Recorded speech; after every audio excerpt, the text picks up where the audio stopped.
Halo semuanya, kembali lagi di channel Teguh Gusto. Bagaimana kabarnya teman-teman semua? Saya doakan semoga baik-baik dan sehat-sehat saja ya. Kali ini saya akan menceritakan tentang sebuah film yang berjudul Overlord.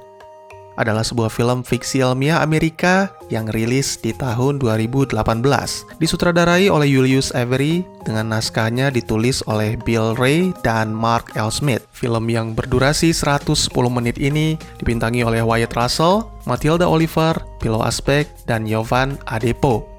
Bercerita tentang sekelompok tentara sekutu yang diterjunkan ke belakang garis pertahanan musuh untuk menjalankan sebuah misi penting sebelum momen D-Day atau Normandy Landing. Namun di tengah-tengah menjalankan misi tersebut, mereka mengetahui sebuah rahasia yang mengerikan dari pihak musuh.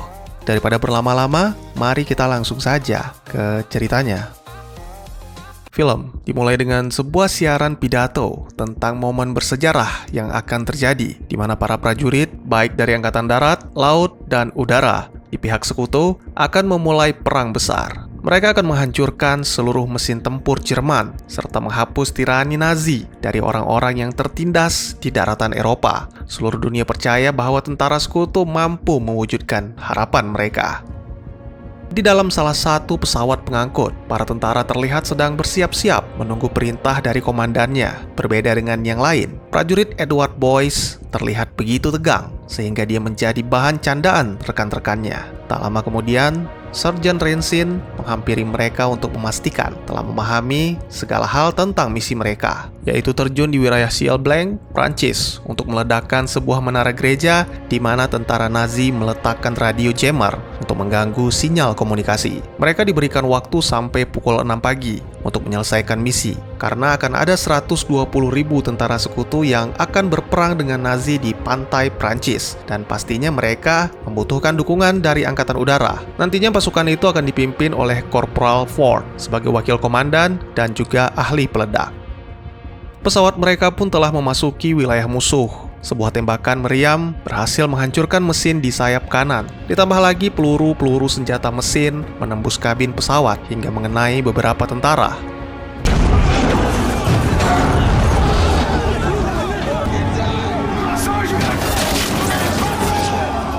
Melihat hal itu, Rensin pun langsung memerintahkan seluruh pasukannya bersiap untuk terjun. Namun sangat disayangkan, pesawat itu lagi-lagi terkena tembakan meriam sehingga menghancurkan setengah badannya. Akhirnya, Edward yang sebenarnya merasa takut terpaksa melompat demi menyelamatkan diri.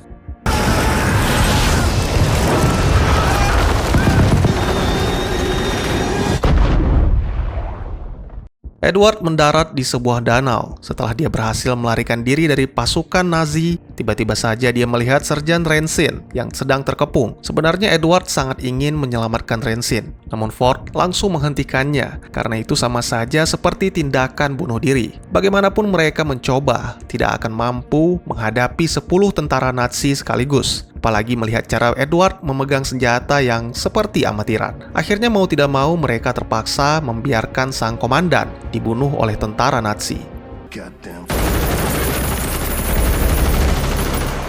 Mungkin ini sangat tidak manusiawi, namun Ford mencoba lebih realistis karena kewajiban mereka adalah menghancurkan radio jammer sebelum pukul 6 pagi. Sesaat kemudian mereka bertemu dengan 3 orang prajurit, yaitu Tibet, Chase, dan juga Dawson. Lagi-lagi Ford bertindak menyebalkan dengan menghancurkan kamera Chase. Namun itu dia lakukan demi keselamatan mereka, karena membawa kamera sebesar itu sama halnya dengan menggantungkan lampu sorot di lehermu. Perjalanan pun berlanjut hingga mereka tiba di tempat terbuka. Dawson yang sedang bercerita tentang karya tulisnya seketika meledak karena ternyata area itu telah dipasangi ranjau. Ledakan tersebut juga membuat prajurit lain terpental. Beruntung Ford segera mengarahkan pasukannya sehingga Edward, Tibet, dan Chase bisa melewati area itu dengan aman. Ford meminta pasukannya untuk tetap fokus karena misi penting masih menanti mereka di Ciel Blanc.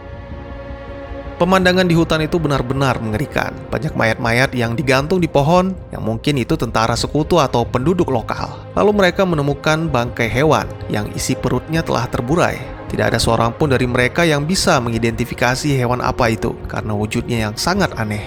Tiba-tiba saja seorang gadis melewati mereka, sehingga Ford pun memerintahkan Edward untuk menangkapnya. Ternyata gadis itu adalah seorang warga yang anti-Nazi. Dia menuntun Ford dan pasukannya ke Sial Blank yang jaraknya sudah tidak jauh dari lokasi mereka. Gadis itu bernama Chloe. Dia tinggal di Sial Blank bersama adik laki-laki dan bibinya yang sedang sakit. Ketika Ford, Chase, dan Tibet memeriksa keadaan, Chloe melakukan kesalahan dengan mencoba melarikan diri dari Edward, sehingga seorang wanita memergoki dan langsung melaporkannya kepada para tentara. Beruntung seorang komandan Nazi datang dan membebaskannya. Lalu Chloe kembali menemui pasukan Ford dan mengajak mereka berlindung di rumahnya.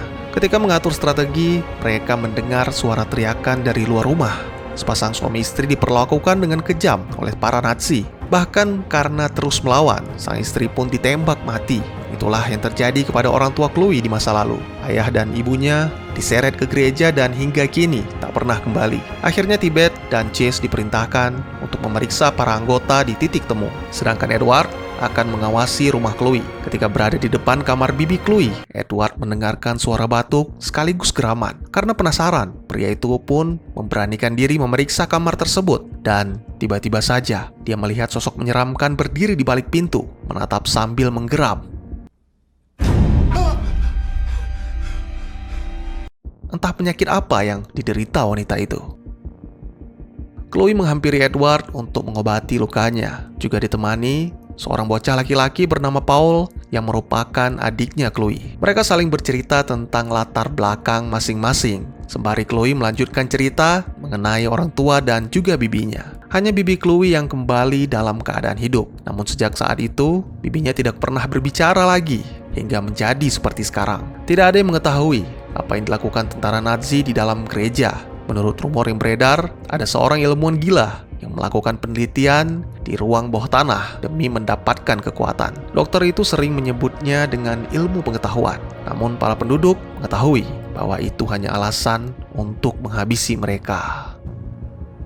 Terdengar suara deru mesin mobil dan langkah sepatu para tentara Nazi. Edward dan Paul langsung menghentikan perbincangan mereka dan kembali bersembunyi di langit-langit. Ternyata yang datang adalah Kapten Wafner yang sebelumnya menyelamatkan Chloe ketika hendak ditangkap oleh para tentara. Tujuan kedatangannya malam itu sama seperti biasanya, yaitu meminta Chloe melayaninya. Wafner mengancam Chloe, jika tidak menurut maka Paul akan dibawa ke gereja. Pada awalnya persembunyian Edward dan Ford nyaris ketahuan akibat bola baseball milik Paul terjatuh dan membuat kebisingan. Untungnya bocah itu dengan cepat bertindak. Dengan berani dia keluar dari persembunyiannya demi mengecoh para Nazi.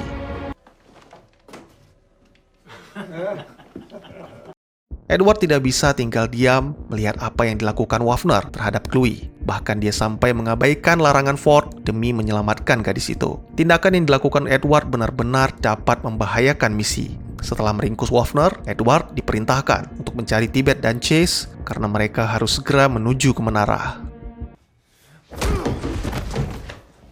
Bangunan yang dulunya gereja itu kini telah menjadi camp. Menurut penjelasan Chloe, meskipun banyak orang yang dibawa masuk ke gereja, tapi selain para Nazi yang berani mendekati tempat itu akan langsung dibunuh. Ketika Edward mencoba memeriksa sekeliling camp, lagi-lagi dia menyaksikan sebuah pemandangan yang sangat mengerikan. Beberapa orang yang berwujud menyeramkan seperti bibinya Chloe dikumpulkan dan dibakar hidup-hidup.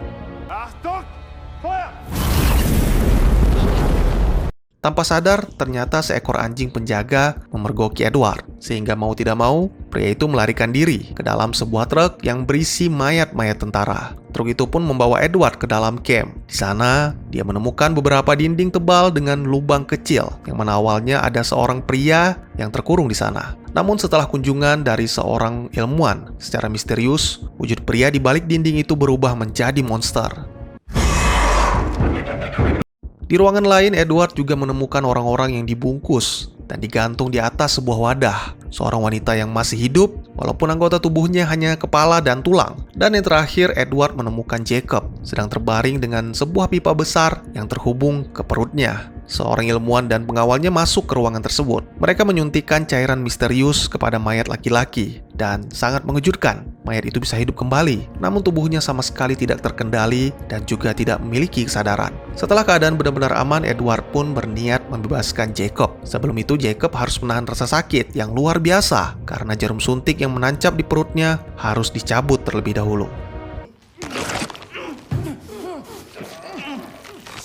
Akhirnya Edward dan Jacob berhasil menyelinap keluar melalui gorong-gorong. Mereka pun bergegas kembali ke rumah Chloe untuk berkumpul dengan Kopral Ford.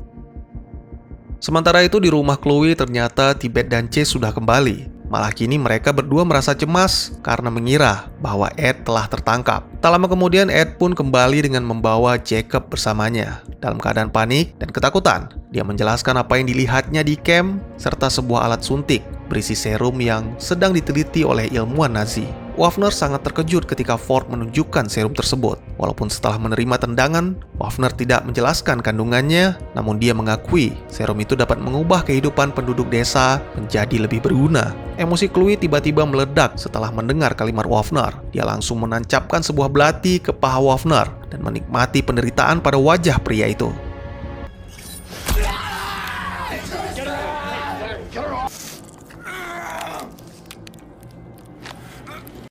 Persetan dengan serum itu. Kini yang menjadi fokus Ford adalah menjalankan misi. Untuk itu dia ingin mengetahui segala informasi mengenai camp. Penyiksaan pun dimulai. Pukulan demi pukulan dilancarkan oleh Ford hingga akhirnya salah satu pukulan itu mendarat di wajah Ed karena berusaha menghalanginya. Pada dasarnya Ed adalah seorang lelaki yang lembut. Dia tidak tega menyiksa apalagi membunuh bahkan seekor tikus sekalipun. Itulah yang membuatnya selalu menjadi bahan candaan rekan-rekannya. Beberapa waktu kemudian setelah menyiksa Waffner, akhirnya Ford turun dengan membawa informasi yang mereka butuhkan. Ada sekitar 40 tentara yang berada di balik dinding. Karena memang sangat sulit untuk menyusup ke dalam, seseorang seperti Tibet, spesialis senjata mesin, akan ditugaskan untuk mengalihkan musuh. Sementara yang lainnya akan meledakkan menara sesuai dengan rencana awal. Chase diperintahkan membawa Waffner untuk dijadikan umpan. Perannya dalam pasukan hanya sebagai juru foto. Oleh karena itu pengalaman bertempurnya masih sangat minim. Sehingga Waffner dengan mudah memperdayanya. Terjadi pergulatan sampai akhirnya Waffner berhasil merebut pistol dan menembak Chase.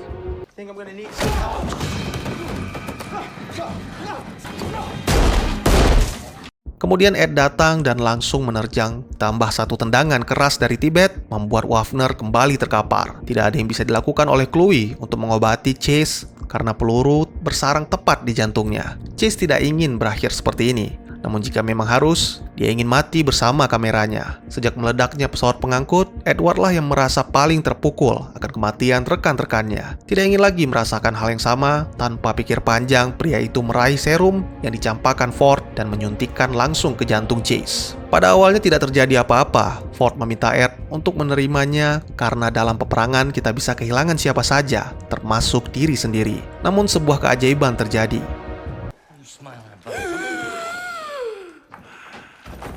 Tiba-tiba saja Chase bangkit dari kematiannya sambil menghirup nafas panjang. Inilah ilmu pengetahuan Jerman. Inilah kekuatan Nazi yang sesungguhnya. Chase tidak merasakan sakit sama sekali, bahkan kini pria itu memiliki kekuatan yang luar biasa. Namun sesaat kemudian, Chase kehilangan kendali. Dia mematahkan lehernya sendiri dan menyerang seluruh rekan-rekannya. Chase.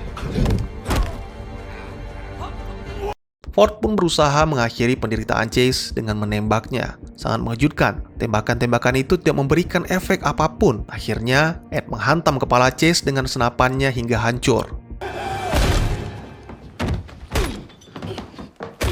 Ketika Ford dan pasukannya lengah, Waffner langsung menyandera Paul agar dapat melarikan diri. Pria itu sangat beruntung karena waktunya bertepatan dengan kedatangan pasukan Nazi yang menjemputnya. Sempat terjadi kontak senjata yang mengakibatkan wajah Waffner tertembak dan beberapa tentara Nazi terbunuh. Tapi tetap saja, Waffner berhasil melarikan diri dan membawa adiknya Chloe. Ford meminta kepada pasukannya untuk tetap fokus dan mulai menjalankan misi secepatnya, karena Waffner pasti akan memperketat penjagaannya di dalam camp. Pertengkaran pun tidak bisa dihindari. Kali ini Edward kembali membantah perintah komandannya karena harus menyelamatkan Paul. Misi yang mereka jalani memang sangat penting, namun jangan sampai itu menghilangkan rasa peri kemanusiaan layaknya tentara Nazi. Tibet sependapat dengan Ed. Mungkin dengan menyelamatkan Paul, peluang mereka untuk selamat hampir tidak ada. Tapi jika ini berhasil, mereka akan mendapatkan kemenangan yang indah. Ed sangat yakin bisa membawa mereka masuk, karena dia telah berhasil keluar hidup-hidup dari camp terkutuk itu. Sementara itu, Waffner yang telah tiba di camp langsung mendatangi Dr. Schmidt di laboratoriumnya. Tidak peduli berhasil atau gagal, Waffner langsung menyuntikkan serum tersebut ke tubuhnya sebanyak 2 kali, dan ternyata itu berhasil.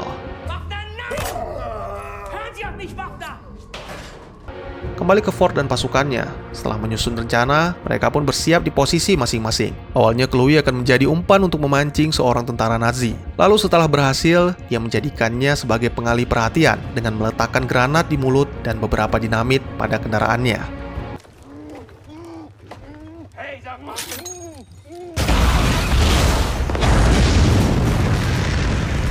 Rencana itu pun berjalan dengan sangat mulus. Sebuah ledakan yang cukup besar, ditambah kerjasama Tibet dan Jacob yang sangat apik, mampu membuat seluruh tentara di camp kebingungan. Sementara itu, Ed, Ford, dan Chloe berhasil masuk ke dalam ruang bawah tanah, melalui gorong-gorong. Rencananya, mereka akan lebih dulu memasang peledak, baru setelah itu mencari Paul. Namun Chloe tidak bisa menunggu selama itu. Baginya Paul adalah satu-satunya keluarga yang tersisa, karena sejak dimulainya rencana mereka, beberapa tentara telah menerobos masuk ke rumah untuk membunuh bibinya. Akhirnya, mau tidak mau mereka pun harus berpisah. Chloe menemukan dua tentara Nazi. Tanpa ragu, gadis itu langsung menembak kepala salah satunya, demi memastikan bahwa dia tidak main-main.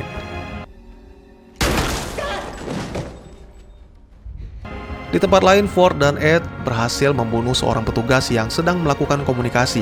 Ed akan memasangkan bom di ruang penelitian, sedangkan Ford akan mengatur waktu peledaknya 18 menit, karena kapal-kapal sekutu akan tiba sekitar 20 menit lagi. Ed bertemu dengan Chloe dan berhasil menyelamatkannya dari tentara Nazi yang berniat membunuh gadis itu. Sangat mengejutkan, ada sepasang tangan yang muncul dari dalam ruangan menyeret tentara Nazi tersebut. Ternyata itu adalah salah satu dari mayat hidup yang menjadi bahan percobaan, atau selanjutnya kita sebut dengan zombie. Di ruangan lain, akhirnya mereka berhasil menemukan Paul. Edward pun meminta Chloe untuk langsung membawa adiknya meninggalkan gereja karena tak lama lagi tempat itu akan diledakkan. Ketika Chloe dan Paul mencapai gorong-gorong, tiba-tiba saja zombie menyeret kembali gadis itu ke dalam. Karena tidak bisa membiarkan adiknya dalam bahaya, Chloe menembaki zombie, sehingga membuatnya mengamuk. Dibandingkan dengan Chase, zombie ini jauh lebih kuat. Bahkan dengan tulangnya dia bisa melubangi pintu baja. Tembakan Chloe di bawah rahangnya hanya melumpuhkan zombie itu sementara. Chloe terus dikejar hingga tiba di depan pintu keluar. Beruntung gadis itu menemukan senjata pelontar api atau flamethrower, dan akhirnya zombie itu pun berhasil dimusnahkan.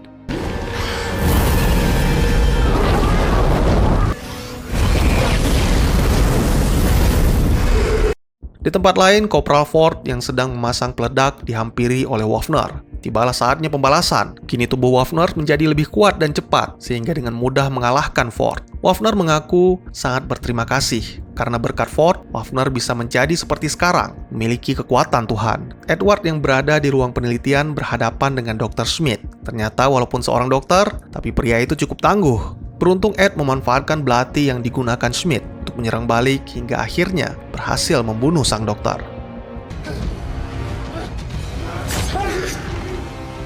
Perjuangan Tibet dan Jacob masih terus berlanjut. Setelah memancing tentara Nazi keluar dari camp, kini mereka harus menghadapi gempuran yang bertubi-tubi dari tentara Nazi di wilayah pemukiman penduduk. Tibet berhasil menyelamatkan Paul, namun sayangnya bahunya tertembak. Beruntung Chloe datang membantu mereka sehingga para tentara Nazi yang berada di sana berhasil dikalahkan.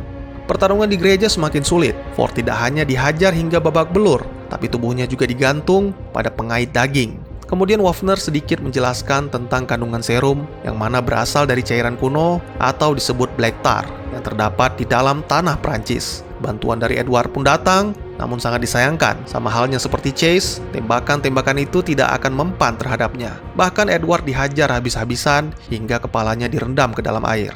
Menyadari kondisinya yang sudah tidak akan bertahan, tidak ada pilihan lain bagi Ford selain menyuntikkan serum ke tubuhnya. Seketika sebuah pipa runcing menembus dada Waffner. Tapi tubuh Waffner seperti tidak merasakan sakit. Ia langsung mencabut benda itu dan kembali menghajar Ford. Dengan meledakkan sebuah tabung gas, Ford dan Edward berhasil menjatuhkan Waffner ke dalam sumur tar.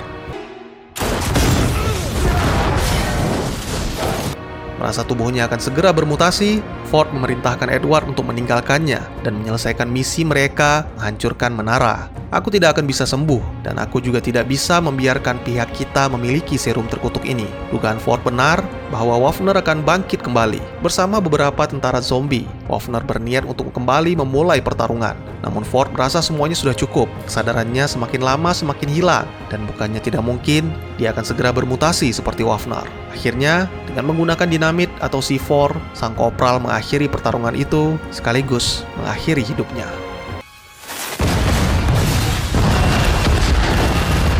Edward bertekad tidak akan menyia-nyiakan pengorbanan Ford. Akhirnya dia berhasil mengatur waktu yang tepat sehingga bom meledakkan seluruh tempat itu, termasuk radio jamming.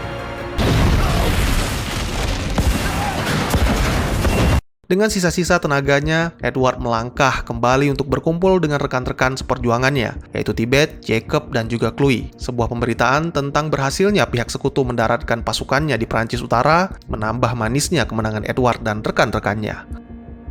Film pun ditutup dengan menampilkan Private Edward Boyce yang melaporkan misinya, di mana Ed memuji keputusan Ford memasang bom di dalam gereja tanpa menjelaskan alasannya. Komandan menanyakan Edward tentang desas-desus laboratorium rahasia milik Nazi di bawah tanah. Namun Edward tetap bungkam dan tidak menceritakan apapun sesuai janjinya kepada Corporal Ford yang telah mengorbankan diri demi menjaga kerahasiaan Tar Serum. Perwira itu pun tampaknya menerima penjelasan Ford. Dia memindahkan Ford beserta rekan-rekannya ke kompisi untuk melanjutkan perjuangan. Awalnya Tibet kecewa dengan keputusan tersebut karena dia sangat berharap bisa kembali ke kampung halamannya. Ford menjelaskan bahwa perjuangan belum berakhir. Lagi pula mereka telah berjanji membawa Tibet untuk menembak Hitler. Akankah Tar Serum dapat terus dirahasiakan atau mungkin pihak sekutu akan melakukan penggalian di reruntuhan kamp Nazi dan tamat? Bagaimana alur ceritanya? Apakah menarik?